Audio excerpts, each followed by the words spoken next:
ஒரே நிமிஷமா. நான் வெளில சாப்பிட்டுக்கலாமா? என்ன பார்த்தா உனக்கு எப்படி தெரியுது? பின்ன எதுக்கு என்ன கல்யாணம் பண்ணிக்கிட்ட? என்னம்மா என்னாச்சு? வீட்ல சாப்பிடவே மாட்டியா? ஐயோ என்ன செஞ்சிருக்க போற புதுசா? அதே தயிர் சாப்பிட்டானே. நான் உனக்கு கிளம்புறேன். தெரியுமா இன்னைக்கு என்னென்ன இருக்குன்னு தெரியுமா? நண்டு, சிக்கன், எறா, ஃபிஷ், ரசம், சாதம், கோஸ் பொரியல், வடை, பாயாசம். ஏய் எப்படிடா? ஆமாப்பா. சீக்கிரம் ஆமாம்மா நான் உனக்கு ஒரு 10 நிமிஷத்துல கூப்பிடுறேம்மா. A few minutes later. அடடடடடடடா. லைஃப்ல இவ்வளவு டேஸ்டா நான் சாப்பிட்டதே இல்லடா. சரி ஃபர்ஸ்ட் தட்டை கழுவு. கழுவுறேன். ஏய் எத்தனை தடவை சொல்லிருக்க அப்படியே தட்டை கழுவாத. அதுல இருக்கிறத கவர்ல போட்டு அதுக்கு அப்புறம் தட்டை கழுவு. ஓகே. ஏய் அதெல்லாம் விடு. இவ்வளவு டேஸ்டா சமைச்சு கொடுத்தேன் என் ஒய்ஃபுக்கு. என்ன வேணும்? ஒண்ணும் வேணாம். நம்ம நல்லா இருந்தாலே போதும். அம்மாடா. ஓ அப்ப பேசிட்டு இருந்தல. பேசு. சரி நான் கிளம்புறேன். சொல்லுமா.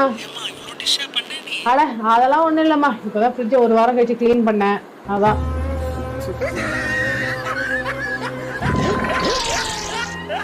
எனக்கு சாவ பயத்தை காட்டிட்டாங்க பாருமா, அவங்களுக்கு சாவ காமிச்சிடணும்.